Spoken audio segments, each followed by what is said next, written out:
The Marvel Cinematic Universe.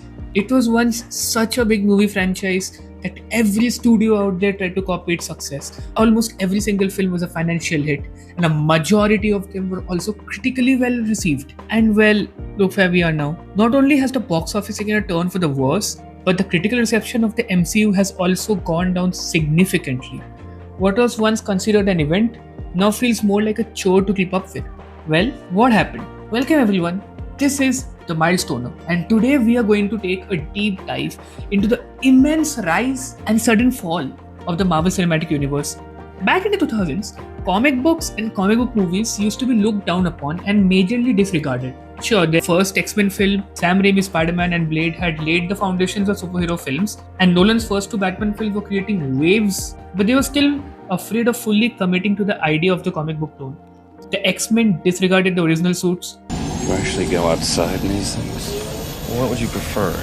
Yellow spandex? Nolan's Batman universe leaned heavily into realism, with many of the characters being very different from the comic counterparts, and truth be told, Blade was more of a gothic horror film than a comic book story. Meanwhile, films that did fully embrace the comic book tone often ended up being embarrassing failures.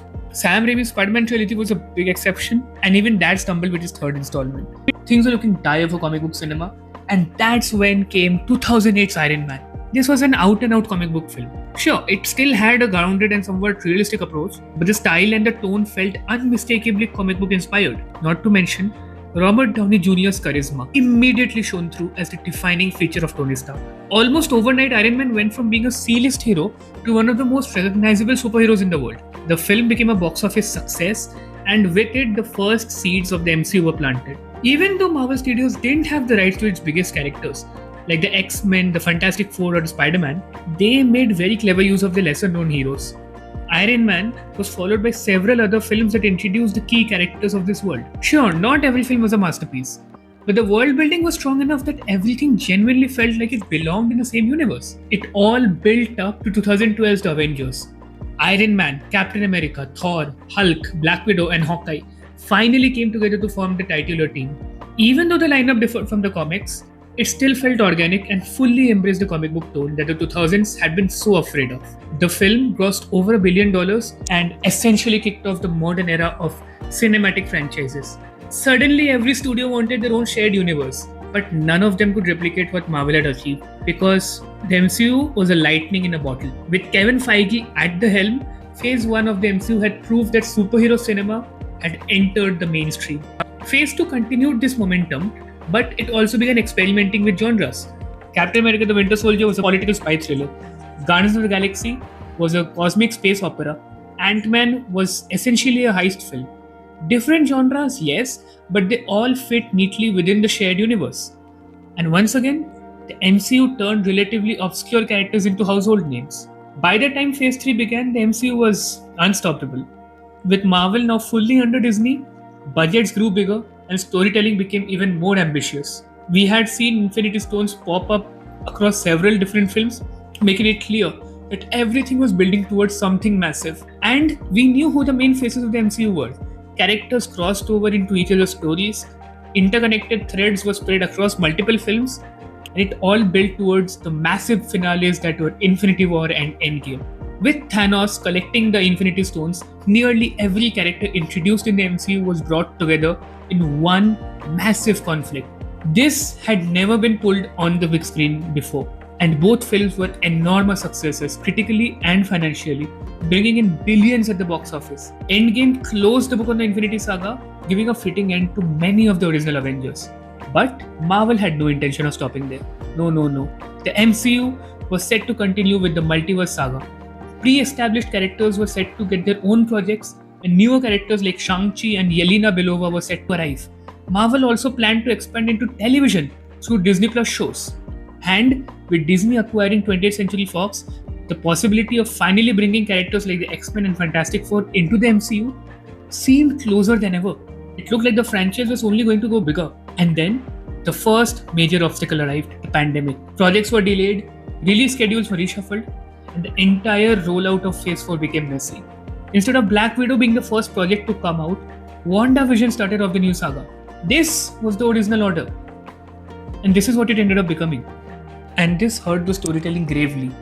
Since you can see that the original plan was to make grounded stories the start of this new era, easing viewers back into the MCU by showing the aftermath of Avengers Endgame before bringing in multiverse focused stories. But instead, we ended up having a gap of a whole year between WandaVision and Multiverse of Madness. Another problem during this era was the overbearing focus on quantity over quality. The heads at Disney wanted to fill up the catalog for the new streaming platform, and this ended up spreading Kevin Feige way too thin, managing several projects. Suddenly, the MCU was just releasing an overwhelming amount of films and shows. This was also what ended up hurting Star Wars, but that is a video for another day. With the timeline for the various projects so jumbled up, the storylines no longer feeling cohesive, and too much content both in films and TV, the MCU began feeling like a directionless mess. Casual audiences began to lose interest because keeping up with the MCU started feeling like homework. And die-hard fans like me grew frustrated watching so much potential being wasted. Phase 4 ended up being the weakest phase of the MCU, and Phase 5 was no better. While Phase 4 still had an ongoing theme of grief, dealing with the aftermath of Endgame, and establishing newer heroes to pass the torch, Phase 5 felt directionless. Random projects were coming out, and most of them were complete failures. We wanted to see Shang-Chi 2 and Blade, but instead we got Secret Invasion and the Marvels. Classic characters like Thor and Hulk were butchered, and newer characters had no spark in them. Sure, there were some great projects, but they were sprinkled between average to bad ones, so the quality became completely inconsistent. The Marvel higher-ups began to interfere more and more into completed projects, which resulted in massive overhauls and reshoots which completely hampered the final projects. On top of that, the overall narrative direction became extremely unclear. Kang was initially set up as the major villain of the saga, but Quantumania saw him be defeated by Ant-Man and the Wasp, and then Jonathan Majors was fired, so all of it was scrapped, and there was a pivot to Doctor Doom. In hindsight, it all looks even more messy right now. Not a great plan. The change to Doctor Doom being the new big bad just feels random with no build-up. Plus, we don't even have an established Avengers team. The Infinity Saga clearly laid out the core members of the Avengers and their allies, alongside the Guardians of the Galaxy. Now, we don't have any core Avengers team, and the only teams we have are a newly formed New Avengers team and the Fantastic Four, both of whom have only got one movie each. The Eternals and the Young Avengers look to be completely abandoned, and the Guardians have just been forgotten. The MCU is in a dire state and it no longer holds the untouchable status it once had. However, there is a silver lining. Starting with Captain America Brave New World, Kevin Feige has started pulling the MCU back in a more focused direction.